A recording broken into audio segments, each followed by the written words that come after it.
E aí, pessoal, bem-vindos de volta. Então vamos falar bem rapidinho, e esse eu acho que vai ser o vídeo mais curto desse treinamento, sobre o processo de criação de um novo serviço. Então, eu estou começando a separar o meu monólito em vários microserviços, ou estou criando realmente uma nova aplicação a partir da arquitetura microserviços, ou já tenho uma aplicação utilizando a arquitetura de microserviços e quero criar um novo serviço. Quais são as etapas, o que a gente precisa começar a pensar? Primeiro, antes de tudo, a gente precisa configurar um repositório para versionamento de código. Não existe mais a possibilidade, hoje em dia, da gente trabalhar sem versionamento de código. Então você vai criar algum repositório. Hoje em dia, Git é praticamente a única opção viável. Existem SVN, Mercurial, CVS, mas no mercado todo mundo utiliza Git praticamente, então vou falar aqui sempre de Git. Quando eu precisar falar de versionamento de código, eu vou falar Git direto. Então você vai configurar um repositório Git. Vai ser no GitHub, GitLab, Bitbucket, um repositório seu, Bagel, o que você quiser, você precisa de algum repositório. E nesse momento já começa o primeiro questionamento.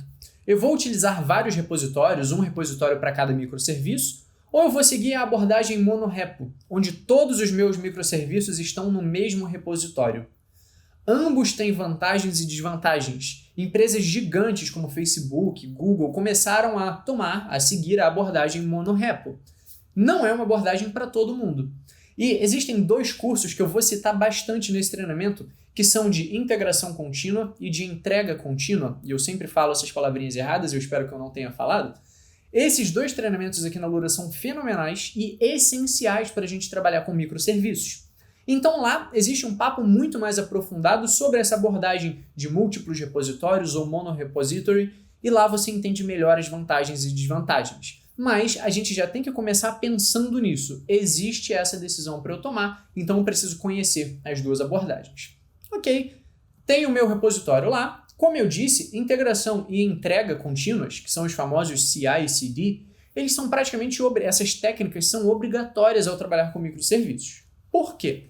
Quando a gente trabalha com uma aplicação monolítica, tudo bem ter um processo manual, uma coisa ou outra, uma pessoa responsável por fazer o deploy numa quinta-feira, porque não pode fazer deploy na sexta. Isso é relativamente aceitável, porque um sistema só, é um stack de tecnologia só, todo mundo trabalha no mesmo projeto. Então, ok. Só que quando a gente trabalha com microserviços, são muitos deploys, podem ser vários deploys por dia. Uma equipe fez o deploy desse de manhã, outra equipe fez um deploy de outro serviço à tarde, a mesma equipe de manhã fez um outro deploy mais à tarde, mais à noite. São muitos deploys pequenos, mais constantes. Então a gente precisa ter um processo organizado e automatizado para transformar isso em algo menos doloroso, para que a gente possa fazer o famoso deploy na sexta. A gente vai bater papo um pouco sobre entrega mais lá para frente nesse treinamento, mas basicamente, se a gente vai começar criando serviços, a gente já precisa pensar nisso. E é interessante que a gente tenha algum padrão. Como que a gente vai criar o próximo microserviço? A gente pode, por exemplo, ter um Dockerfile para criar todos os nossos serviços. Todos vão estar em máquinas desse tipo, etc. A gente pode ter um repositório com um esqueleto de uma aplicação, já utilizando determinado framework de determinada linguagem. Isso pode restringir a gente, porque uma das filosofias, uma das vantagens de microserviços é poder utilizar uma tecnologia outra em outro microserviço, uma linguagem nesse microserviço, outra linguagem em outro microserviço. Essa é uma das vantagens. Só que se você automatiza essa criação e mantém um padrão, você perde um pouco dessa flexibilidade, mas você ganha em facilidade na hora de criar novos serviços e você mantém qualquer equipe apta a criar um microserviço.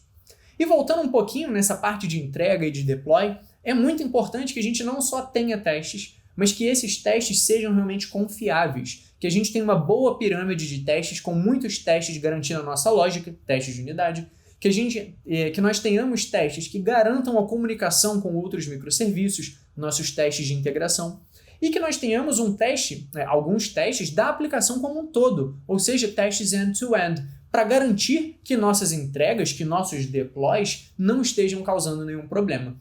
Então tudo isso aqui a gente precisa pensar, conhecer as técnicas, e para isso eu estou falando tantos outros cursos, para que a gente consiga ter tranquilidade na hora de trabalhar com a arquitetura de microserviços. Eu falei bastante, só que eu não entrei em muitos detalhes sobre essa parte de definir um padrão. Então vamos conversar um pouco melhor sobre essa parte de definir um padrão para a hora de criar novos serviços, mas no próximo vídeo.